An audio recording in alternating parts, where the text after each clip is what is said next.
If I happen to get sales as a natural byproduct of it, awesome.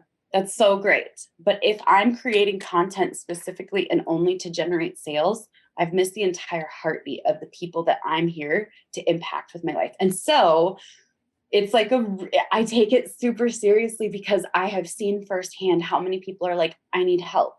Rachel, help. Please, I just need your advice. And so when I take all those questions and I create content based on them, if I don't show up, and this sounds really drastic, but it's actually not. It's actually very much so based on truth, especially this past year. If I don't show up, what if there's one person who is going to give up on their dreams? Welcome to the Viral by Design podcast with Dave Rotherow, where we get inside the minds of today's leading viral marketers as they reveal the exact strategies they use to build brands, products, and campaigns that are magnetic to customers, spread like wildfire, and seize the attention of millions. This is Viral by Design. So welcome to another episode of Viral by Design. I'm extremely excited today to be joined by Rachel Pedersen. Rachel is a social media strategist recognized by Content Marketing Institute as one of the most influential online marketers. She went from a college dropout, single mother on welfare, to a successful and highly sought after social media strategist and educator. She's spoken on stages in front of thousands of entrepreneurs, not least of all Funnel Hacking Live. She's been featured on top publications such as Huffington Post, Cosmopolitan, the Daily Mail, and more, as well as on top podcasts such as Entrepreneur on Fire with John Lee Dumas. Rachel's journey began back in 2016 while working her 9 to 5, it was actually an 8 to 5 day job. Within 6 months, she'd replaced her income and built a clientele that she loved working with. She's the founder of Social Media United, which is a leading online university for those aspiring to become successful social media managers and strategists. So, Rachel, thank you so much for joining us today. Dave, thank you so much for having me. I'm so happy to be here. Absolutely. So one thing which I really want to dig into first, I know that you're a big proponent of TikTok, and this is for many people still a kind of is it going to work for business? Is it not going to work for business? So I'd love to hear a bit more about your story, like how you got into that and how you're using it now to actually procure clients and further your business endeavors. For sure. I'm super excited to talk about TikTok because it's still in its early frontiers. There's still the opportunity to become an early adopter on TikTok, which I think that opportunity will be here for probably 1, maybe 2 more years before it's, everyone's on TikTok. So I got started on TikTok just over 2 years ago. And I was actually, this sounds so like super random, but I was on a private yacht trip to the Bahamas. Russell Brunson invited a bunch of us on this private yacht trip where we were going to go and mastermind on yachts in the Bahamas. Sounds so crazy and cool. And it actually really was. It was really fun.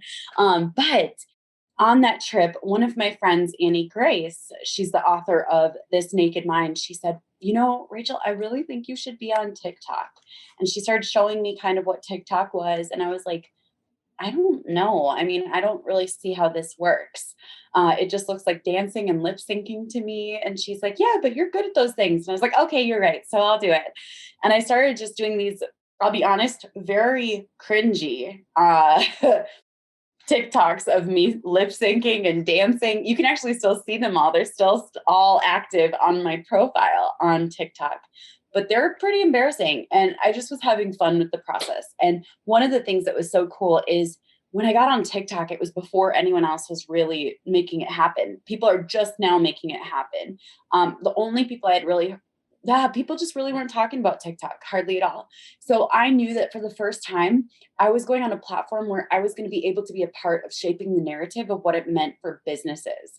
And within about a couple weeks, I put up a video and it was just, once again, lip syncing and dancing to every parent's favorite song, Baby Shark. Baby Shark. I know it all too well. Yeah. So I did that with my kids. So they start out and they're like, Baby Shark doo doo. And I jump in and I'm like, Mommy Shark doo doo. And it got 9,000 views overnight. And I realized, we're on to something here, because to get 9,000 views on almost any other platform, that's a lot of work, right? It takes years of building an audience for that to happen. At that point in time, I had 60 followers. So I continued to post, but then, I will say I endured a lot of razzing from a lot of other entrepreneurs and business professionals, everyone was always like, how's the little TikTok thing going? And it was really challenging because I had to stay strong in my belief that this was a platform that could generate results. So I continued posting. And then I finally created a post that was intentionally for adults over the age of 30. And I put it out there and it got 60,000 views in a week. And I knew, oh my gosh, we are on to something. And I started putting content out there, started using TikTok to generate leads, started going viral consistently, mini viral consistently. Today, I have almost 700,000 followers. Millions of people watch my videos every single week, even sometimes having millions of views in a day, which is crazy. And it's led to so many opportunities. We still have yet to tally up our back end results, but we're at like just over 400,000 in revenue generated directly from TikTok. And companies like FabFitFun and American Express found me on TikTok, and I got to partner up with American Express and Square because they loved my TikTok videos. So it's led to a lot of really good things. Well, that's crazy, and it's interesting what you said about you got so much razzing off other business owners, but that's always the way it works, right? It's like back in the day, people were like, oh, I remember I actually went to uni with a guy called Julian, and he started working for this little social media company called Facebook. And we were like, what are you doing working for them? Like, come on, like get real. You need a real, like not necessarily a real career because we're all musicians, but this is just kind of like a fad social media platform. Sure enough, like he's moved out to California now, like works for them and gets like a beautiful office, yada, yada, yada. But it always seems to be the case, right? That these new platforms come along and nobody takes them seriously and then eventually they tip. So I'm interested to hear in that case, like from a platform that seems to be made for kids, or that how it seems from the outside, maybe younger people, not necessarily the kind of place where business owners would hang out. How are you taking that and turning it into business, and how are you targeting specifically the kind of people you're after, or are you just casting the net very wide and hoping that you get some diamonds in the rough? I love that question. So here's one thing that's really interesting. TikTok, it seems like it was created for young people, but the truth is it was created for short attention spans, which is, our entire world right now. So most people have initially, at least, very short attention spans, 8, 9, maybe 10 seconds. So videos that are less than 15 seconds are perfect. They're exactly what people are looking for right now. One of the things, though, that I do want to point out is a sign of longevity for a platform is when it brings on people who are sub 21, especially sub 18. So for example, initially when Facebook and Instagram opened up to people under the age of 18, because it started at first at a college platform, when they opened it up to people under the age of 18, they did something really right there. And that is what gave them longevity for years. Unfortunately, I've seen a lot of platforms that fail to capture the attention of the next generation. And that's one thing that TikTok has done well. So to me, that just says that a platform is going to be around for a while if it does capture the attention of younger people. And TikTok has done that. However, behind the scenes, there is about 850 million monthly active users on TikTok, excluding China. That is not including China. There are tons of people in China using TikTok, but outside of China, there's 850 million. And this is so crazy. Between 26 and 31%, it fluctuates. Between 26 and 31% of those users are over the age of 30. That means there's somewhere between 100 and 200 million active users that are over the age of 30. So once I realized that, there were several things that I started doing. Number one, I started creating some content that's geared towards adults. But, and this is a huge thing, I noticed that stars, celebs, actors, singers who maybe already had passed their prime or had already had their hits off of the top charts, they started making an intentional effort to build with young kids. And suddenly their streams started skyrocketing. Their movie streams started growing. And so they realized that in order to be relevant for more than just 5 or 10 years, you really need to tap into the next generation. So I put out content both for adults, but also for the next generation, because I want to be around for 20, 30, 40 years. Yep. So I do both. That's really interesting. And, it's definitely, what you pointed out there, that the fact that these things filter up, right? And if you do catch that attention, not only do you have longevity, but eventually the adults catch on and are like, okay, this isn't so bad. Like, yeah, we can get involved with this too. So what are your thoughts on Clubhouse in that case? Because Clubhouse seems to be like a much more of a direct to like very specific types of people, not necessarily, I assume, maybe I'm completely wrong, but not necessarily the kind of thing that kids would get involved in, right? Definitely not. That is one thing that could be a potential downfall, is the fact that it is absolutely not something that kids are going to get used to, if that makes sense. I think about like radio, and part of the reason that radio has worked for so long and still kind of works, but not as well as it did in the past, is because kids were in the back seat listening to their parents, listening to the radio. And so kids were raised around the radio. It feels very normal to them. It feels normal to have music playing. It feels normal to hear a DJ. But I find that a lot of people are spending their work days on Clubhouse because they don't necessarily want it on while they're with the kids at night. And so kids have no idea what Clubhouse is, by and large. Okay, so this is interesting because I believe in giving every platform a shot. I'm always up for trying anything. I have a very particularly large bandwidth for taking on a lot of content creation. Probably, I create every day more content than most people do in a week. And I know that. And that's me personally without a team supporting me in content creation. But when it came to Clubhouse, I tried it for about a week. And by the end of 1 week, I was so burnt out. I was burnt out. I had information overload. It was very difficult for me to process. So I'm not going to say I don't think it's going to be a success, because I think it will have some success, but I do not think it's the next big thing for so many different reasons. Number one, it's very hard for people who have like auditory processing issues. I am very visual. I don't do well paying attention when I'm just listening. It's very difficult. And I think there's a lot of people like that. Number two, I also realized, and this is weird, the people with the most time seem to be the ones that are crushing it on this platform, which doesn't necessarily mean they're the ones that probably you want to take advice from. Oh, I can't believe I'm saying that. So I'm like, right? I'm like, okay, so listen, if even Gary Vaynerchuk says, I don't have time for Clubhouse, I run businesses.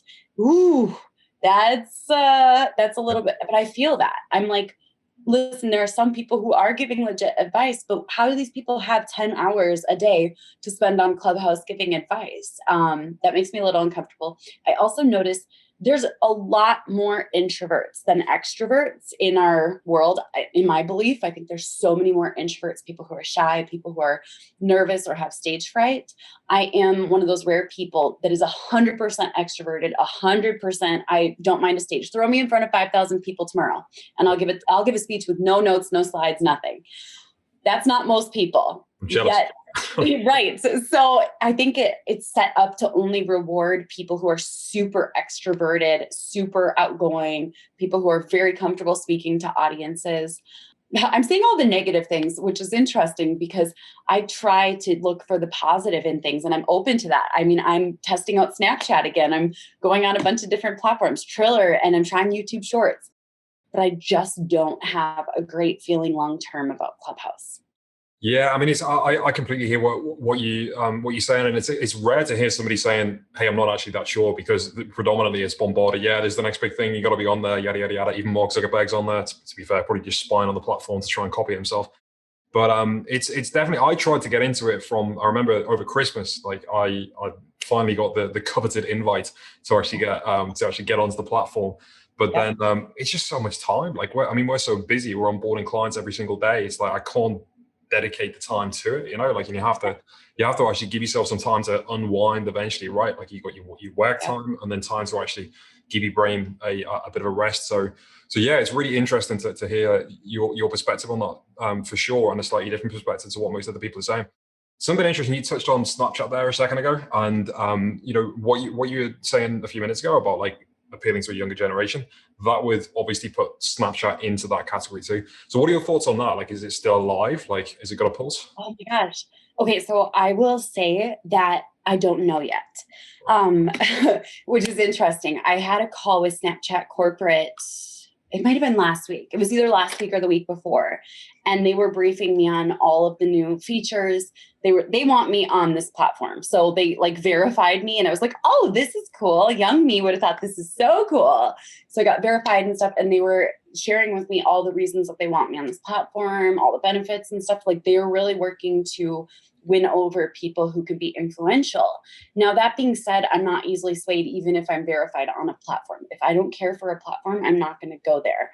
So this week, we're starting to push out content to Snapchat, and I will let you know what I think after we go about it. But I do know this. I don't like leaving all of our ad spend in one basket. It's always made me nervous. So we're always testing different platforms for ad spend. We have people that we're ready to tag team for YouTube ads, Pinterest ads. I've done TikTok ads. They're incredibly cost effective. That being said, Snapchat ads are also very underpriced in a good way. Like they're low CPMs. I'm super open to it though. So it's interesting. I will say there's a lot going on the platform, and being new to the platform, I have complete overwhelm. Just making a Bitmoji makes me feel a little bit old. But I'm literally going to have my 10-year-old create one. I'm like, make a Bitmoji that looks like me. I'll pay you $20, but at the same time, I'm open to trying it. And I feel more optimistic about the potential future of Snapchat than I do about the future of Clubhouse. Really? That's very interesting. That's controversial, but I love it. That's very super controversial. Yeah. I'm nervous. Just kidding. So you touched on there as well about ad spend. So what's your balance like between organic? Obviously, you've got all this massive organic, and we all know that organic helps paid advertising. But what's your balance like? How do you manage that? And what do your ads look like? What kind of strategies are you using? Ooh, okay. So this is really interesting. We used to spend 30 to 45,000 a month on Facebook ads, and we would see the return between 1 and 3 months down the road. And I learned that's a really dangerous game. All it takes is like one bad cycle, and you're stuck with some really not fun credit card debt. So the biggest thing that we learned was focused on was how do we create funnels and strategies that are instantly or almost instantly profitable. And I say profitable for a reason. Break even isn't good enough for me anymore. It has to be profitable if we're going to take the time to create ads to it. So we used to spend 30 to 45K a month, just ourselves, not including our clients' ad spend. And today we spend somewhere between, I want to say 8 and 10 a month, but our profits are decent. So this is just to our low ticket offers. We have these things that we call the ATM funnel. And ATM could be considered like a cash machine. That's kind of the hidden meaning, but it means at this moment, this funnel is converting very well. So those funnels spit out profit. So you get paid to build your list. And that's like one of the biggest things we implemented in 2020. And it took so much testing, so much trial and error, so much failure. And today we have 3 of these ATM funnels running, and we're generating multiple 6 figures in profit per year without a moment of my time. That's awesome. That's been our big thing. And it's really cool. I'm not going to lie. I'm really obsessed with them. And I'm actually, even as I'm saying this, I'm like, oh shoot, I should make a couple more of those. But yeah, they're awesome. So that's where we focus our time and attention. It doesn't have to be Facebook ads. I do try weird things with Facebook ads. I like to write weird copy, like I have right now on my list to write, a cheesy pickup line ad, and I'm going to put that out there. I think it's going to do really well though. So I like to do different things than what everyone else is doing. Yeah, right. Different gets noticed, right? So of the ATM funnels, is there something in particular that's working? But I assume it's a low ticket, like a book funnel or something like that. Is there something particularly that's working best? So the ATM funnel is specifically, we personally focus on bundles. It's a 3B. And the 3B is the first step. So we lead with value on everything. And most of our sales in our business come from organic social. Almost, not 100%, I would say probably, 90%, I want to say, come from organic, which is only a testament to the fact that we've gotten really good at organic for ourselves, which is exciting. But when we lead with value, oh my gosh, magic happens. So we start with that 3B, that bundle. We have a specific formula that we follow for that. And then we have, it's kind of like a tripwire, like the dry and dice tripwire, but it has to instantly liquidate. And then we have a series of steps after that point that drive up the ACV so that it's profitable day one, which is, I think, really cool. Yeah, that's awesome. Yeah, absolutely. You're living the dream. Once you crack that code, it's like, then obviously you're monetizing those people on the back end, right? So it's you getting people onto your list, you're getting paid to do it, and then monetized on the back end. That's incredible. So Facebook's your go-to platform then at the time being. It's still Facebook for you.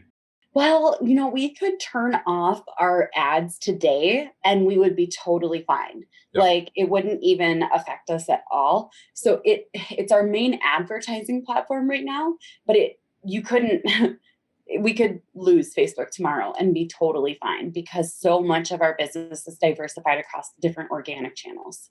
Yeah, right. That's super, super smart. So that kind of brings back full circle to something you mentioned before about how you make more content than most people make in a week. Mm-hmm. So one thing I remember when Snapchat came out and then Instagram stories kind of took over. And at that time, I was kind of social media managing for our brand, and we were running an e-commerce brand, and we were making the products in-house. And it was like, I've got to run a business and also be present on social media every single day, and I can't schedule it. I'm going to lose my mind. So like, I've got this, like, I think inherent anxiety around like creating content on the fly. How are you doing that? Like, how are you as a one person band? Like, as you kind of mentioned it before, how are you managing that, and how are you creating the content and getting across all these different platforms without going completely insane?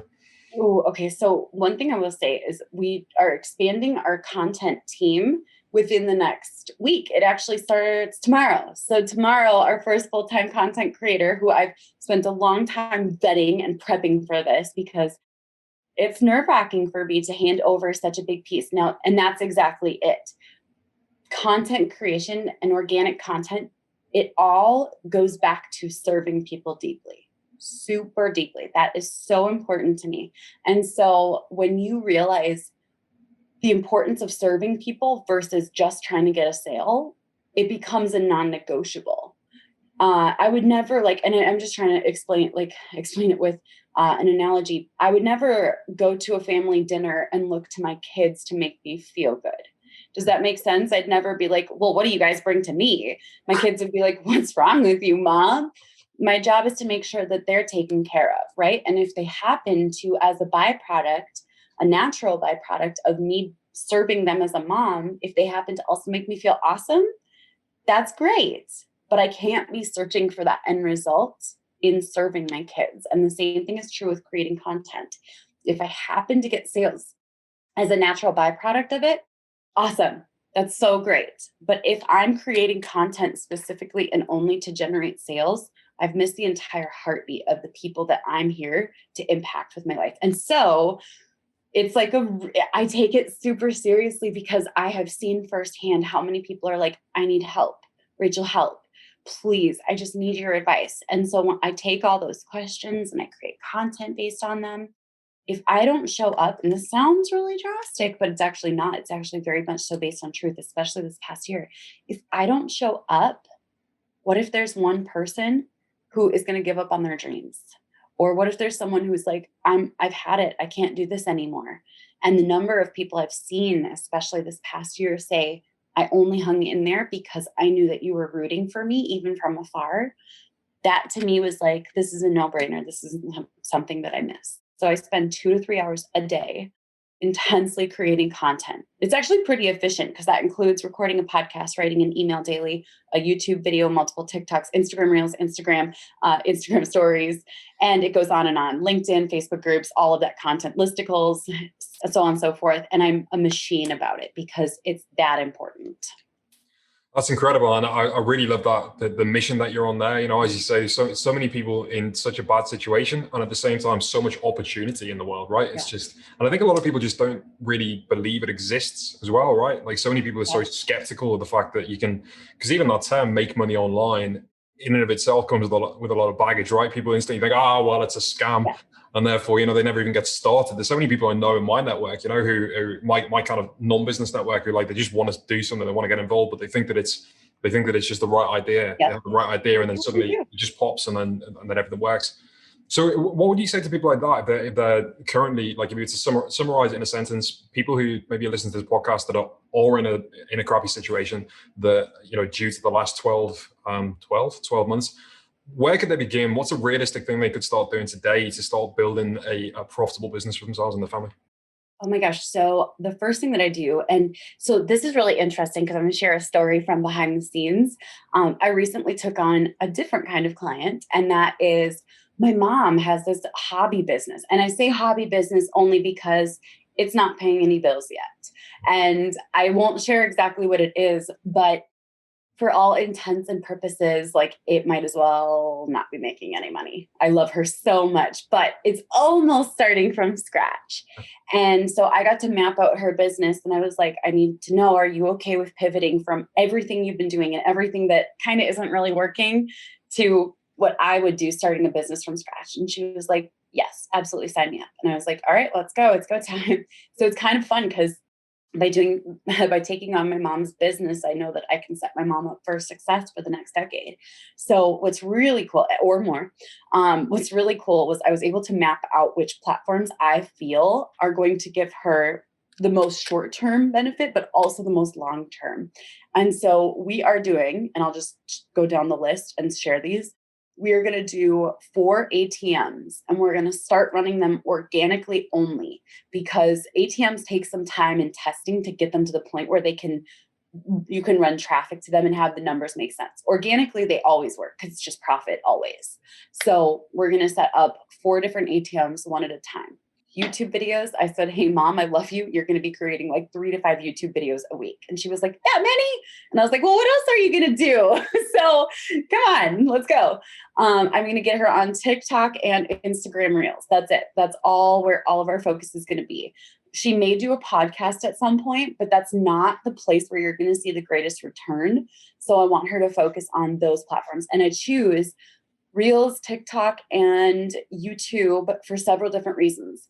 YouTube, my belief is that YouTube is actually going to outlast Facebook.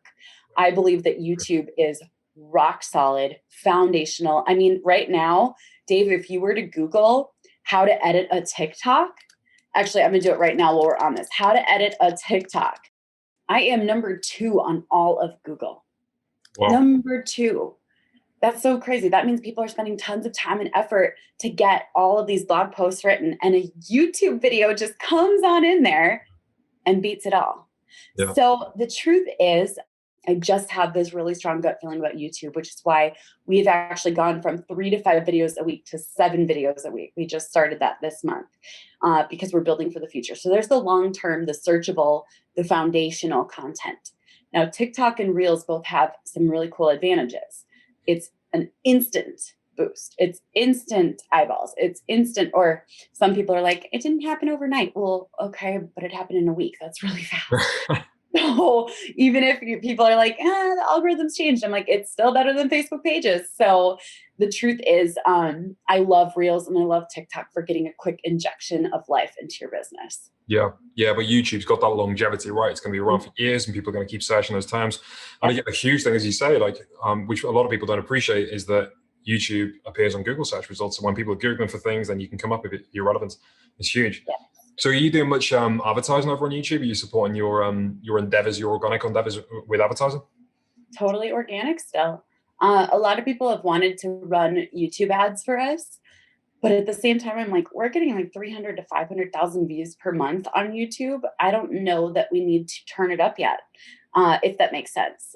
But I get this really funny thing where I'm like, we haven't even scratched the surface with all of the YouTube content we could or should or want to be creating. I'd love to get to the point where we're pumping out 5 videos a day, like on YouTube. I really, really believe in it. So no, we're not doing anything on YouTube yet. But we do, like I said, we do have people we can tag team when we're ready for it. But I know we haven't maximized organic still. Oh, that now makes sense. So one last question for you. Obviously, you spoke of Funnel Hack and Live, which is kind of like the mecca of internet marketing in some kind of senses. What was that like for you? How did that come to be, and like what was the experience like? Oh, so I actually spoke at Funnel Hack and Live twice. So the first time was back in 2018. 2018, I spoke at Funnel Hacking Live, and I was pregnant, super pregnant. I was 9 months pregnant with my third kid.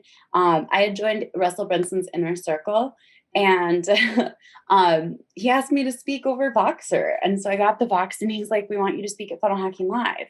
And I hadn't told anyone I was pregnant yet. And I started counting, and I was like, oh no.